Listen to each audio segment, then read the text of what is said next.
Hello, ladies and gentlemen. Welcome to a thing where I talk about things. Today, I would like to talk about Deadpool. Deadpool, yes. Lots of people are going to see it. It is smashing at the box office, and it is an okay movie. I personally think it's okay. I went to go see it. I had a good time. Didn't regret spending the money. Left satisfied. But overall, I feel like it was okay. Not like the best superhero flick I've seen in the past 5 years or anything like that, but definitely doing all right. Deadpool.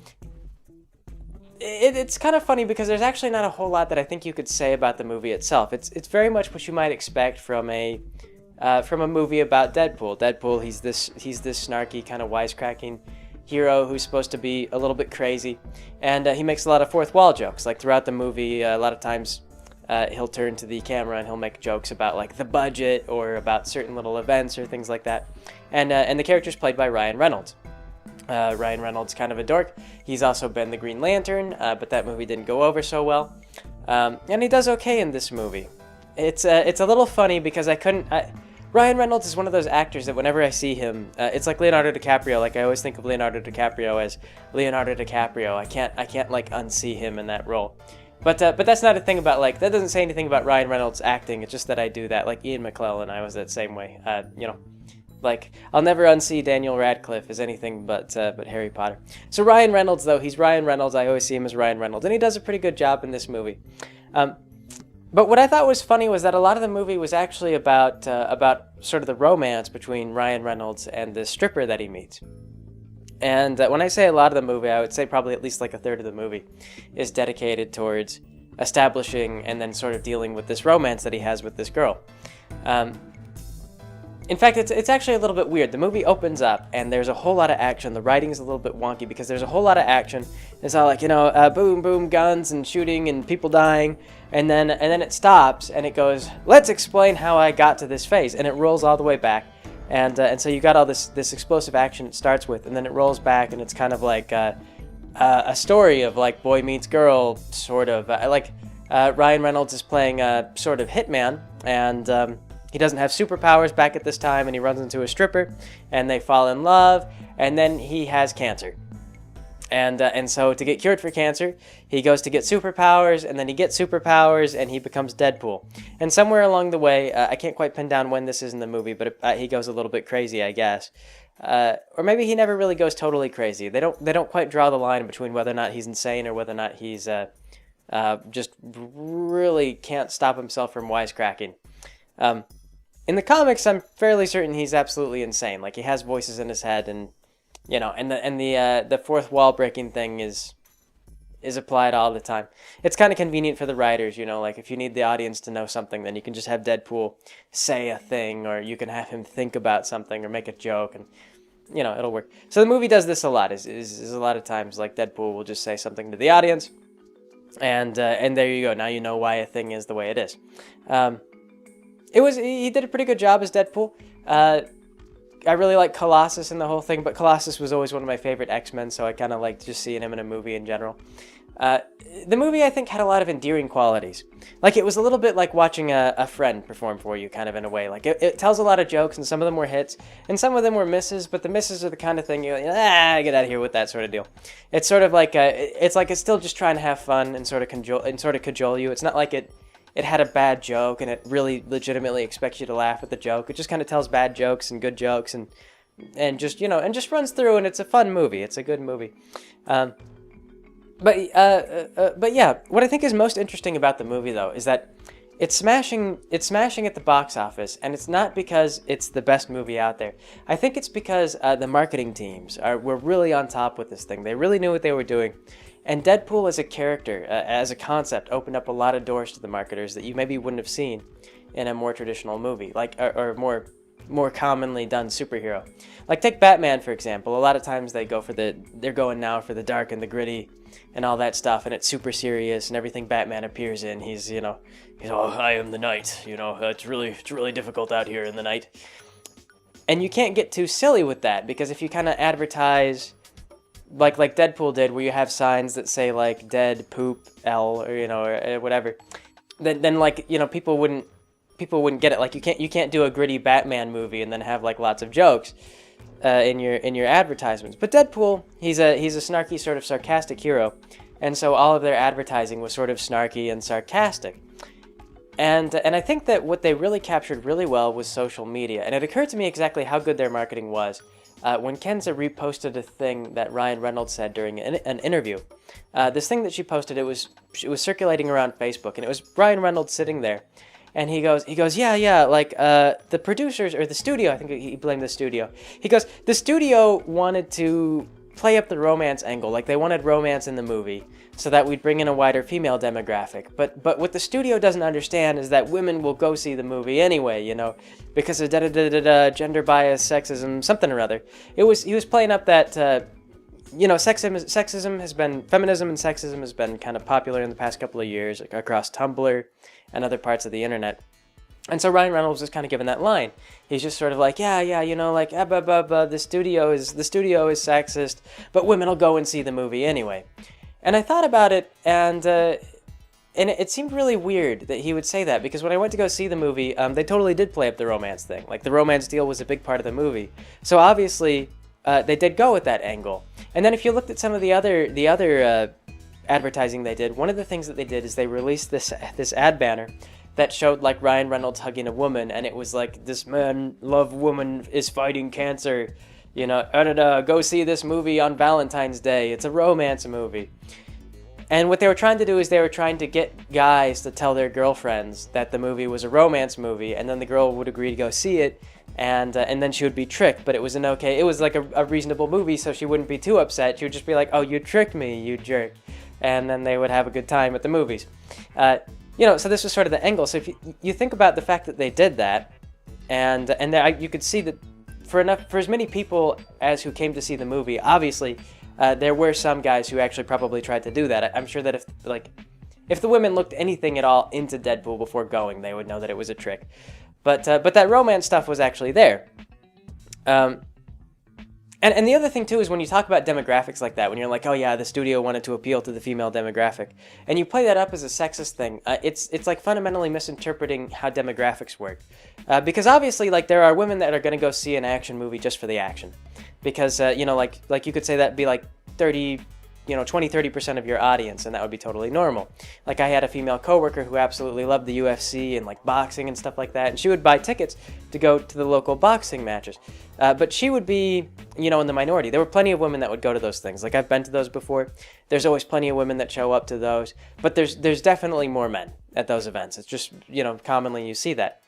And so when you say that, like, the female demographic comes in for the romance stuff, it's not saying that women won't go see, like, a violent movie. It's saying that if you have a sort of emotional element, you're going to get more people who will come in because they'll want to get involved in the emotional element. They don't really care quite as much about the action. Like, they don't mind the action, but they really kind of want to see the emotional stuff. And this includes men and women, but the group that you pull in more happens to be female when you add the romance element. It's just like demographic data. So it's not really a sexism thing. It's just sort of like this is what happens. Like, if you include a romance element, you get more female viewership, and not because women have to watch the movie for romance, because obviously women will come in even if you don't have the romance element, but just that happens to be the demographic that comes in to watch romance in greater numbers. So I was thinking about this and how weird it was that he said that. Because Ryan Reynolds has been in movies for a good long time. Like, he's been in a lot of movies, and he's done romantic comedies, and he's done he's done college humor comedies. And so I was thinking about, like, why would he say that? Like, does he really believe that? Like, how would he be so uninformed on like the demographic data and like that? Because this is an old Hollywood trick, is to add romance to an action flick to get a larger demographic. And then it occurred to me, Ryan Reynolds is working with the company. He's working with the producers, the studio. It's all a trick. It's a trick. We tricked everybody. No, he tricked some people anyway. The whole point, like, Ryan Reynolds wants to sell the movie, and so does the studio. And so I was thinking about him doing that. And when he gets up there and he goes, yeah, go and see Deadpool because of equality or whatever, you get people who run in those circles who will promote that message without thinking. Like, they don't really care whether or not the message is true, but they will reblog it all over Facebook and Tumblr and stuff like that. I'm sure that image is probably all over Tumblr.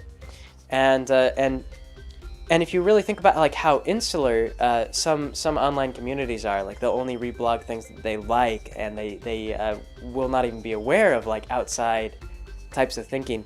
Like that would circulate all around, and it would be like, yeah, Ryan Reynolds, supports equality. Deadpool supports equality. Go see this movie to support equality. Throw money at a thing that agrees with us. And because the thing where they turned around and they did the exact opposite, where they were like, guys, trick your girlfriends. They get away with it because it was sort of smarmy and sarcastic, the guys trick your girlfriend thing. And like I say, of course, like no girl was going to be tricked unless she just did no research on the movie at all. But they were able to kind of play into two separate demographics. The group that's going to be one group would be really angry about the guys trick your girlfriend thing. And then like there's a contradictory message there, like a really clearly contradictory message. But it works, I think, because like I say, those groups are very insular. The ones who will spread around that message will do so just because it shares their political beliefs, and they ignore the contradictory message because they look at it as a joke, or they regard it as, oh, the studio wanted to do that. But the Ryan Reynolds actually believes in the movie. The movie is able to stand alone in a totally non-sexist way, and it's all crap and it's all marketing.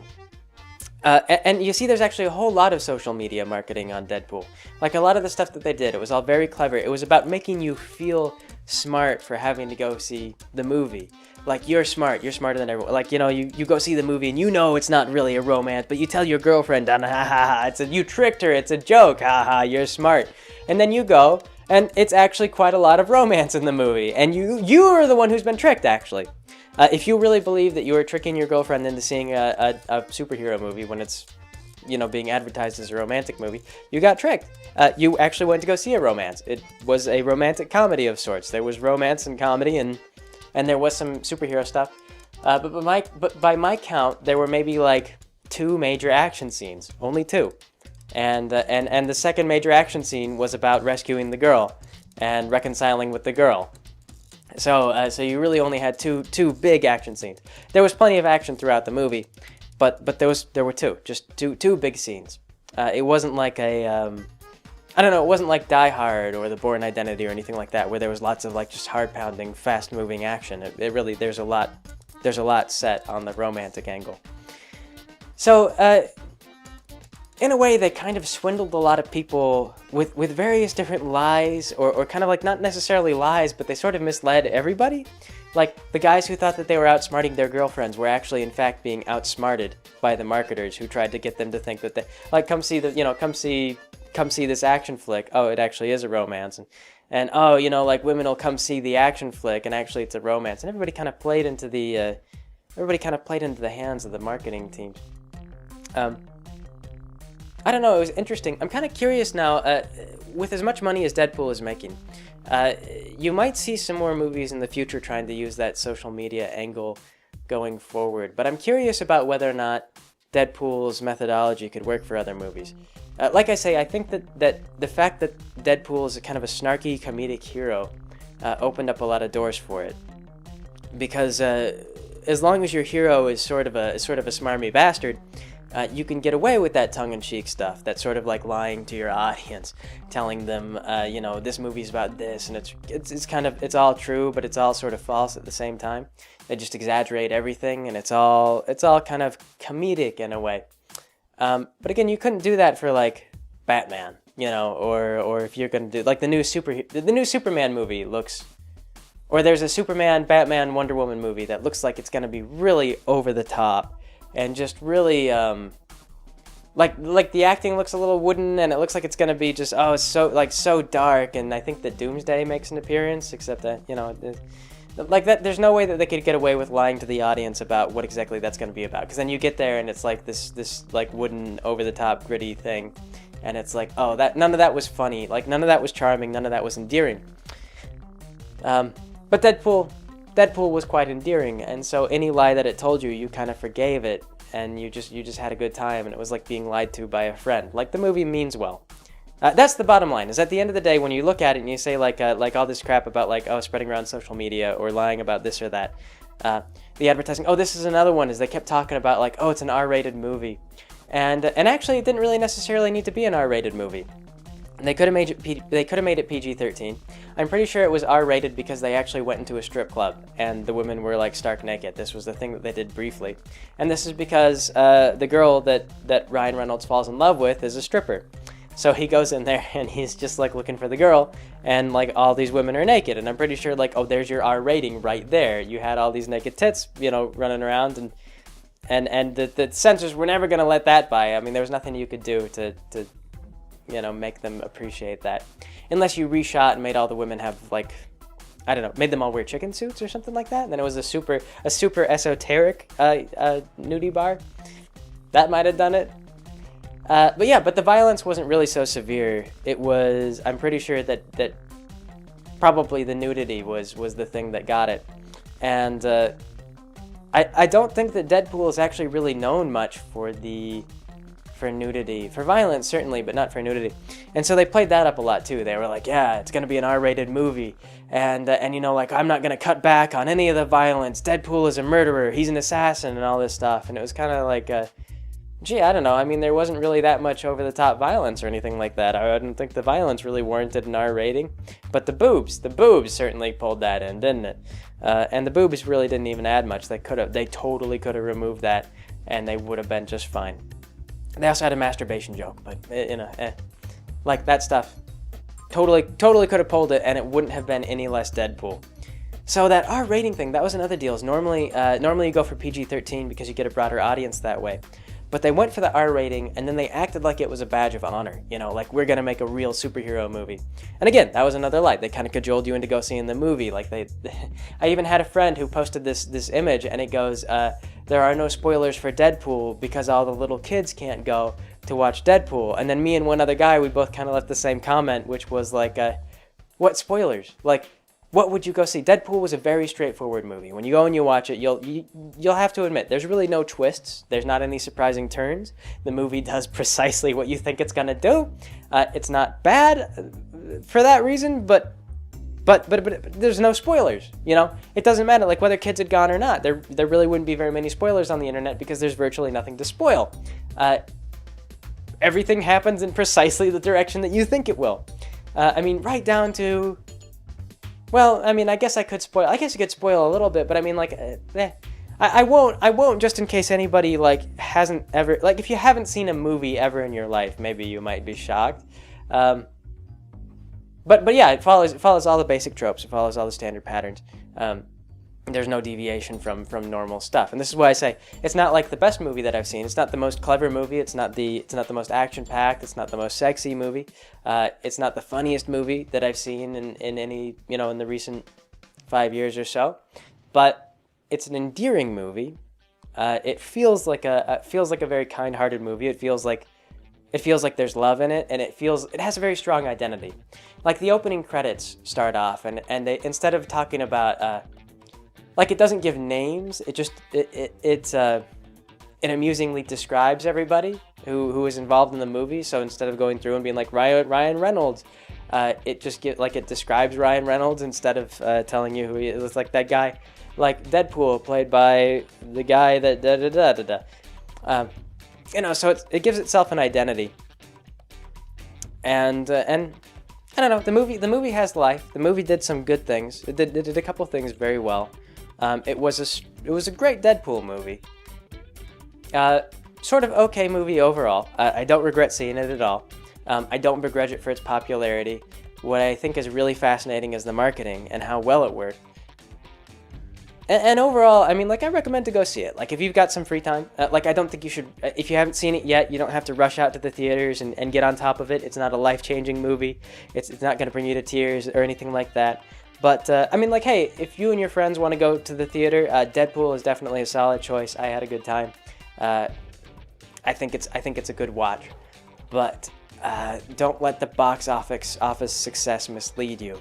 A large part of that was savviness with internet culture and unusual advertising that just brought a lot of attention to this movie. That's what I think. Yeah. So anyway, I suppose that'll be it for today. Thanks for joining me, everybody. I will catch you all next time.